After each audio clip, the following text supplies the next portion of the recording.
What is going on, people? Welcome back to Double Clutch Auto Reviews, and thank you so much for tuning in for another review video. My name is Mark, and today I have a special treat for you guys. This is a 2020 Chevy C8 Corvette 3LT with the Z51 Performance Package. I have been absolutely itching to drive one of these ever since they debuted back in 2020, but today I'm going to make that happen. The all-new mid-rear engine C8 Corvette was one of the hottest and most hyped up cars of the year when GM announced it, and it's arguably one of the hottest cars of this decade. And it's probably one of the most important Corvettes that GM has ever produced. Don't worry, I'm not discounting the C6 or C7 ZR1 because those are supercharged Corvettes that you can get with the manual. With the C8, you can't. All you can get is an 8-speed dual clutch automatic transmission. So I understand those cars can be a little bit more visceral and raw with their driving experience being a manual transmission. But I promise you, this car just as easily puts a huge smile on your face. And the proof that this car is so amazing is how well it's sold over the last 3 years. And I have to thank Grieco Chevrolet of Fort Lauderdale so much for letting me review this car and drive it for you guys today. They are located here on Route 1 in beautiful Fort Lauderdale, Florida. They have been awesome to work with, and they have tons of new and used Chevys in stock. If you want to come check them out, I will put all of their contact information, phone numbers, and website links in the description below. And we'll start this tour off with under the hood, or the rear hatch rather, which also has access to the trunk as you can see. But first we're going to talk about this engine we have back here. We have a mid-rear mounted LT2 pushrod cross-plane crankshaft 6.2 liter naturally aspirated V8 engine, making 495 horsepower at 6450 RPMs and 470 pound-feet of torque at 5150 RPMs. It does 0 to 60 in 2.9 seconds, the quarter mile in 11.2 seconds at 122 miles an hour, and has a top speed of 184 miles an hour. And just taking a look at this engine bay, I mean, I'm telling you, it is really, really cool to see the engine back there. This one also has the $1,000 engine appearance package to dress it up a little bit of carbon fiber on the sides and whatnot to, you know, give it a little bit more spice. But I will say the one thing to worry about with this rear hatch and the engine being back here is these vents for, obviously you need that heat extraction, but there's open holes, so if you're washing the car, you gotta be careful not to spray water right down in there as best you can, because the water will get on the engine cover and then it could obviously get hot and then the watermarks will stain it a little bit. So just something to note when you're washing your C8, don't spray the water in those heat vents right there. Besides that though, it is just so cool to see this, and I love how it has the glass, so whether the hood is open or closed, you can still see that beautiful engine. Another very neat touch about this rear hatch is that it has a soft close function. Just put your hand right here on this handle. Thank you GM for putting a handle here, by the way, so you don't have to put your grubby fingerprints all over the paint. I love it. But nonetheless, you just gently close the rear hatch. And as you can see, you just have to gently close it, and it closes the rest of the way for you electronically. How cool is that? So you don't have to slam the rear hatch down. I will say though, none of the other doors on the C8 have that. The doors aren't soft close, and the Frunk isn't soft close either. And as I said earlier, this exact C8 is the 3LT with the Z51 Performance Package. This is the C8 you wanted to get back in 2020. These two packages were the top of the food chain for the luxury and performance standpoints on the C8 when it came out. The MSRP for this specific C8 with the 3LT and Z51 Performance Package back in 2020 was just over $88,000. The crazy thing though is that when GM announced the C8, they stated that the base Stingray was going to be marketed at under $60,000. That is unfathomable, unheard of, mind-blowing numbers for a car with this much performance and the looks to boot. A mid-engine sports car under $60,000, that is incredible bang for your buck value. Practically a budget supercar. Unfortunately though, due to the current market we have nowadays with this craziness of car prices and the demand for these cars because a lot of people like them, the prices of these really haven't gone down that much. Some examples of the C8, like the Z06 of course, have absolutely skyrocketed in their value, selling for well over their MSRP, but that's just the world we live in nowadays. Clearly, there's a reason for that though, because people are fans of the C8 and it shows. And now let's take a good long look at this C8. It's very easy on the eyes, isn't it? And of course it's in torch red, but of course, the Corvettiest of Corvette colors. As I said earlier, this one is fully optioned out for what you can get in 2020, but I want to talk about the specific Z51 performance package, the most important attributes of this car in my opinion. If you spend an extra $5,000 on your C8, which to me seems to be well worth it, you get a bunch of things including a performance exhaust, which increases the power output by 5 horsepower and 5 pound-feet of torque. You also get bigger, more durable, upgraded brakes for more consistent stopping power. You get upgraded high-performance run-flat tires over the all-seasons that come with the base package of the Corvette. You also get upgraded tighter suspension, a heavy-duty and higher performance rear axle ratio with an electronically limited slip differential. You also get some appearance touches including the Z51 front lip and the Z51 rear spoiler, which I think make the C8 even more appealing. And perhaps the most important upgrade for the Z51 performance package, not only being in the sunshine state, but also if you want to really push this car and perhaps take it to the track, is the heavy-duty engine cooling system. Now think about it. All of those performance upgrades, especially on this chassis, which was a brand new Corvette back in 2020, for only $5,000, that seems like an absolute steal to me if I were being perfectly honest. In a heartbeat, I would drop $5,000 to upgrade my Miata's brakes, tires, suspension, differential, exhaust, aero, engine cooling. I mean, come on, that is insane. In all seriousness, think about how much all of those things would cost to upgrade, even on a car like a Miata. So therefore, the Z51 package seems like a no-brainer to me. And while we're up here, we'll take a look at opening up the Frunk. You can open it up one of 3 ways. Of course, the key fob, a button inside, and there's also a little secret button. If you reach your hand right under the headlight here, right in the middle of where it sits, you push it, and it pops the Frunk for you. You gotta love secret hidden buttons, am I right? So opening up the Frunk, you can see we have a decent amount of room in here. You could easily fit a medium-sized load of groceries. We also have our windshield washer fluid and our brake reservoir cap. DOT4, not DOT3. Don't put that stuff in here. You gotta be DOT4. We also have some cargo nets, which you can get as an option, a 12-volt outlet, and the emergency trunk release button, which has a very funny picture on it of a man flailing his arms, jumping out of the front of a Corvette. The biggest downside to this Frunk, though, is that it doesn't have that soft close feature that the rear hatch does. I wish this one did, because as you can see, if you go to close it, you really have to slam it because this is so light. So I'll go to actually try to close it relatively hard. See, it didn't even close. You actually have to like push down on it once you're here, like that, to get it to latch properly. Not a big fan of that. And now coming back to the rear of the C8, I want to talk about the Z51 Spoiler. This is actually my favorite spoiler that the C8 comes with. I just really like the look of it, especially with this black on red, and I'm also a big fan of the Stingray badge right in the center here too. It's pretty cool. What's unfortunate though is that this spoiler, although it looks really good and it probably adds a little bit of grip with the downforce it provides, it actually lowers the top speed of this car by 10 miles an hour. It drops it from 194 to 184, and that's due to the increase in the drag coefficient that you get with this spoiler.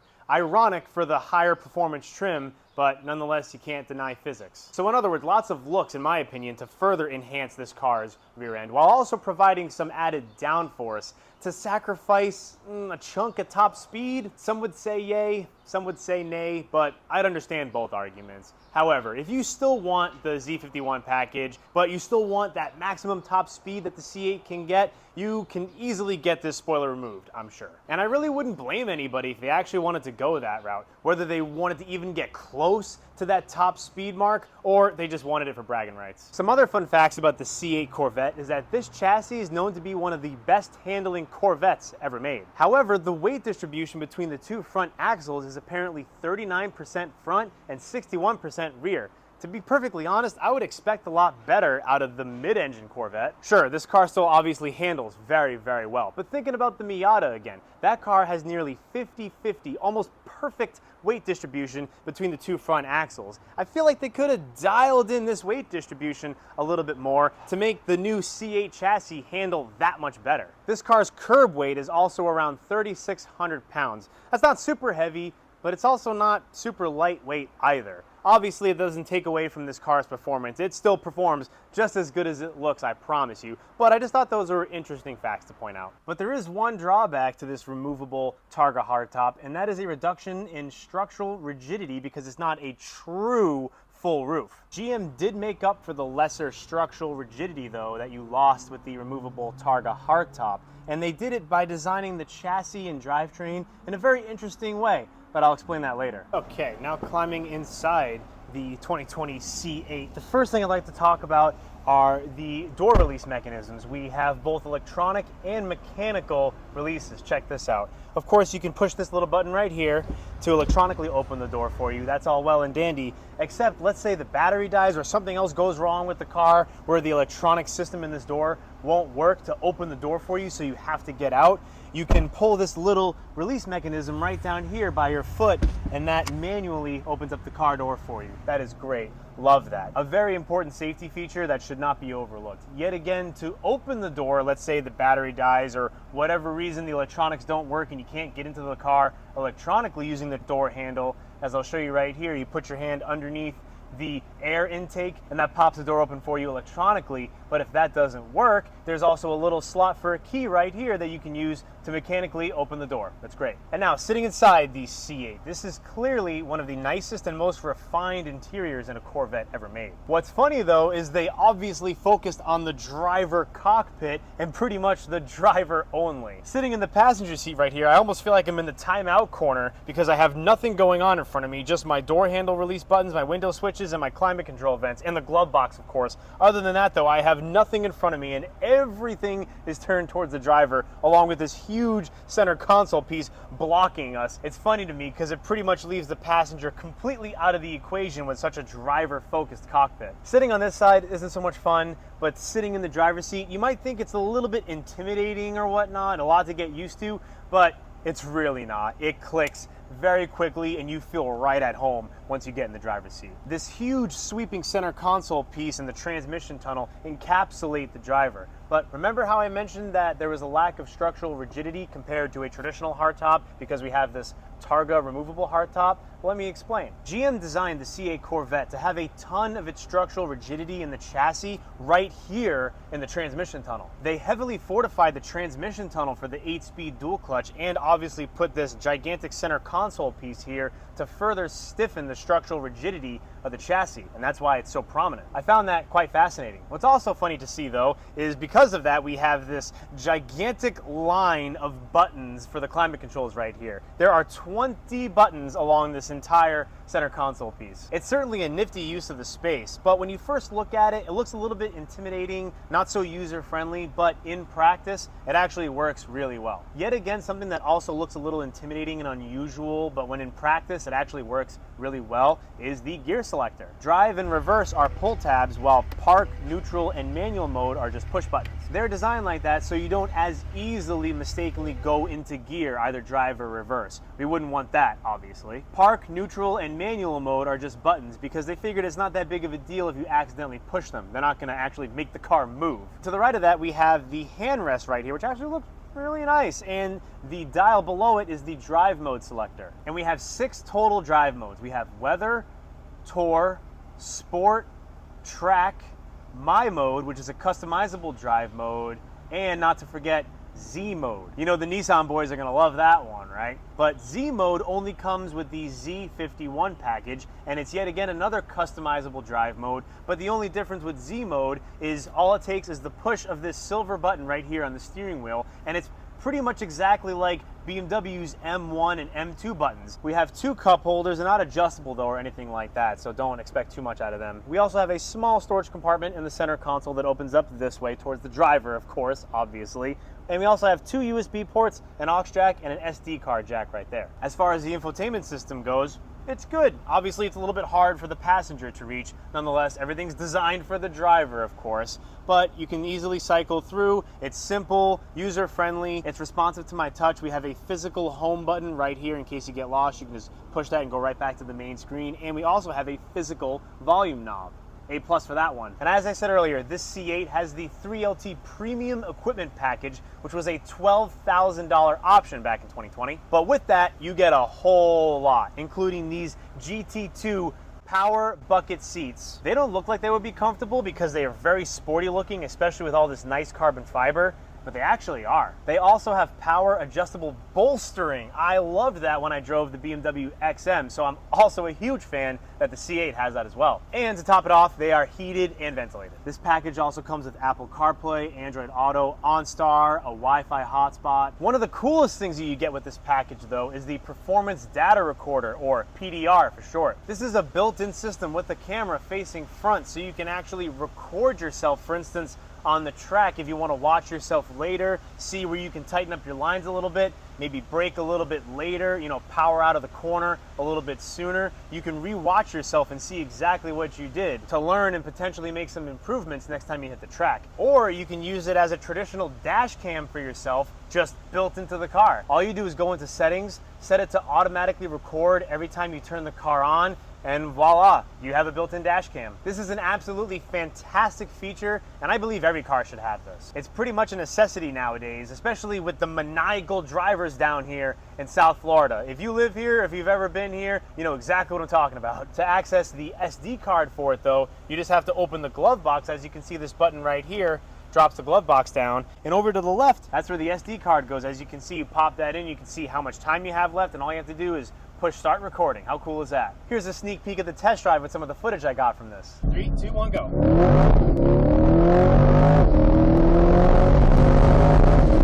With this package, you also get a heads-up display, and of course we have a rear backup camera. Every car has that after 2018. But with this, we also have a front curb camera. Check this out. I love how useful this is. It's not a 360-degree top-down camera and whatnot, but it's very simple. You just push this button right in front of the drive mode selector and it brings it right up on the screen for you. That is an excellent feature. You don't have to go through a whole bunch of screens or menus in the infotainment system. It's just one button right there. The 3LT package also gets you the 14-speaker Bose sound system. This is the most powerful Bose stereo system that's ever been put in a car from the factory. You also get the custom leather wrapping and the suede microfiber all around this interior. Looks really premium. We also get a heated steering wheel. Don't really need that in Florida, but you know, for everyone else, that's a good feature to have. And we also have a wireless phone charger right back here. And I think the placement of this wireless phone charger is quite intriguing. Not only is it an efficient use of space tucked away back there, but it also prevents you from being distracted by your phone. You just get in,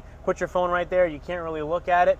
I get that. And lastly, before taking this C8 3LT Z51 out on the road for a righteous rip, I'd like to talk about the 12-volt outlet in here. Right away, you don't easily see it. GM figured they'd have to hide it and strategically place it based on everything else they had to cram into this small interior. So what they did is they put it underneath the passenger side dashboard, underneath the glove box. Very interesting placement. That may seem inconvenient at first, and I can see that, I guess. I mean, you just gotta plug it in. That's the most inconvenient part. After that, you're just running a wire from it, so I guess it's not that big of a deal. However, I saw a very funny comment on Doug DeMuro's C8 review that I'd like to point out. This person said the cigarette lighter is exactly where you would want it to be if you're running a radar detector. Chevy knows their customers. Maybe that 12-volt outlet placement was more intentional than you may think. Alrighty guys, and now we are finally out on the road in the Corvette C8. I have been waiting so long to drive this car, and I'm so lucky to say that I finally am. The world was shut down. I've been itching to drive this car ever since. All I could do was watch and dream,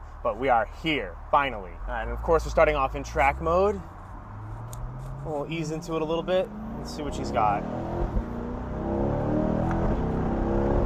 Ooh, I mean, come on, what an awesome Florida car this is, am I right? I feel like I should be singing Prince right now. Little red Corvette. The paddles feel good.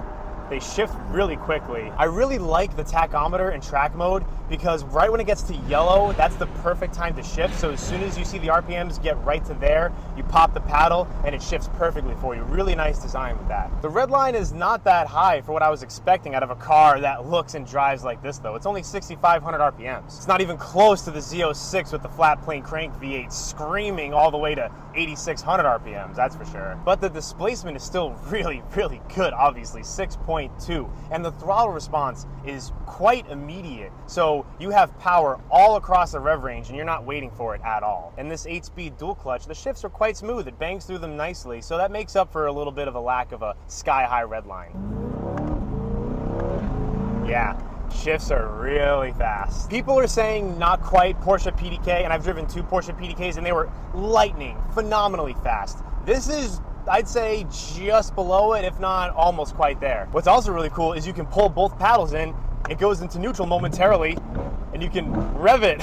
And I'm in full track mode right now, and even with the harshest settings possible with this car in the Z51 package, the ride quality is really not bad at all. I'm very comfortable. Granted, I like sporty cars, so take that kind of with a grain of salt, but I have a feeling that most people are probably going to be pretty comfortable no matter what. I really mean that. This thing rides nice. You got to give those magnetic dampers from GM credit where credit is due. That is an option. That's another $2,000 if you want to tack it on. But yet again, if you're going to track this car especially, I think it's worth it. And now apparently the understeer is pretty bad from what I've heard. I can't really push it to the point where I can really feel what people are talking about. However, there is something that you can get from the dealer as another option. It's called the track alignment package. And what that does is it puts more negative camber on all four wheels. You get 3 degrees of negative camber in the front and 2.5 in the rear. Oh, we're in a tunnel. Let's hear it sing. Unfortunately, there's a little bit of traffic, but I'll do my best.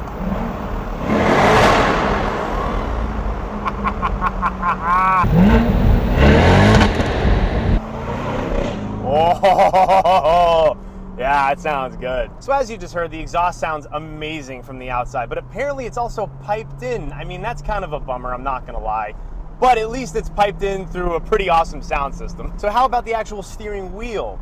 I actually really like it. They call it a squircle apparently, but it's like a double D shape. Giggity. And it actually has a really great 9-3 grip. And with this square shape, you can see the gauge cluster perfectly. It really makes you feel like you're driving a race car. It's not weird to get used to at all. I'm a fan. Just based on what I'm seeing, hearing, and feeling right now, I feel like I should be driving a McLaren, yet I look down and it's Corvette flags on the steering wheel. Everything is just so much more refined than the previous generations of Corvettes. But you still have that big, burly, growling V8, yet it's behind you. Corvette clearly stayed true to their roots of that American V8 sports car on a budget, but they just made it better in pretty much every single way, and they still kept that amazing bang for your buck performance value. All right, we're gonna do a second gear pull. Ready? Here we go.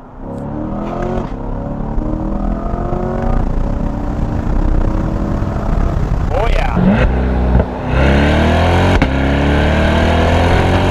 Sorry if the wind noise is a little bit bad, but I couldn't resist not having the top down in this thing. That is something I am noticing right now though. The wind buffeting at highway speeds with the targa top off can be a little bit much. There's just something to note. First gear pull, ready? 3, 2, 1, go.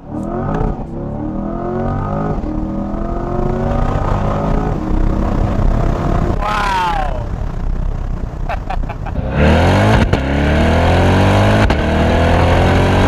And I absolutely love that upshift clap you get. It's not a DCT fart that you get in like a Volkswagen, BMW, whatever. It is just a straight up whack. Like it just sounds so mean.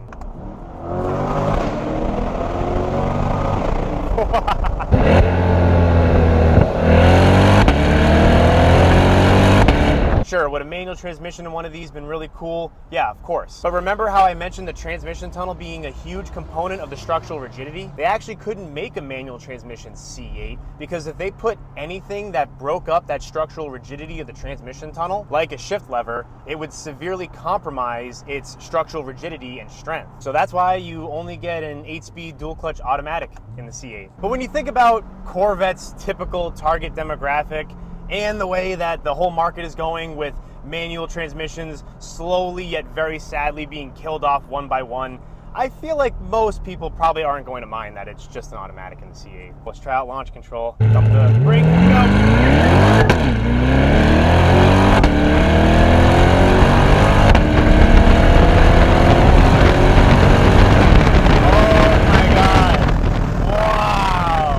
Z51 is no slouch, that's for sure. There is something that I don't like though, and I'm not sure if I can adjust it or not. I probably can, but every time I go to send it, the seatbelt really tightens up on me. I mean, I get it, it like sucks you back, but I don't know, just keep it where it is. It doesn't have to freaking cinch me into the seat. I will say my visibility is pretty bad. There's a huge blind spot at the B post and behind, but you know, mid-engine sports car, dare I say supercar probs. And what's really good about driving it in manual mode is that apparently the engine won't go into the cylinder deactivation phase where it cuts off 4 cylinders for fuel economy purposes. I'm driving a mid-engine sports car. I don't care about fuel economy. Let's be real. All right, let's see if we can get a good corner in. There's some traffic and not many corners in Florida. Typical, right? Everything's just a grid down here, but we get some entrance ramps and whatnot. There we go. Come on, C8. Wow. Oh, yeah. So flat. Wow. That took it like nothing. Steering's very direct. Oh, yeah. It is so flat. Wow, man. And the brakes stop very well, too. I know whoever gets a C8 is going to thoroughly enjoy this car. All right, now I'm not going to do launch control. I'm just going to send it from the stop. See how it does.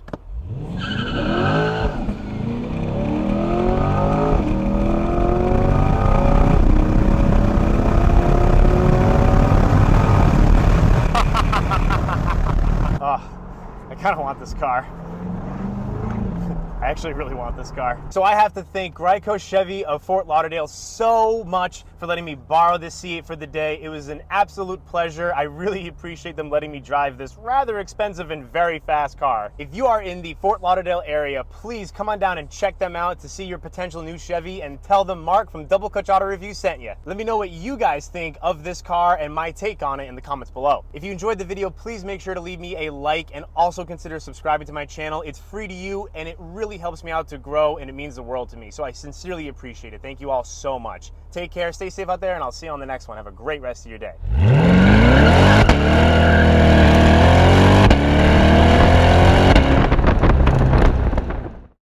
Oh, we got Popo. I didn't just fully send it. Totally wasn't me, officer.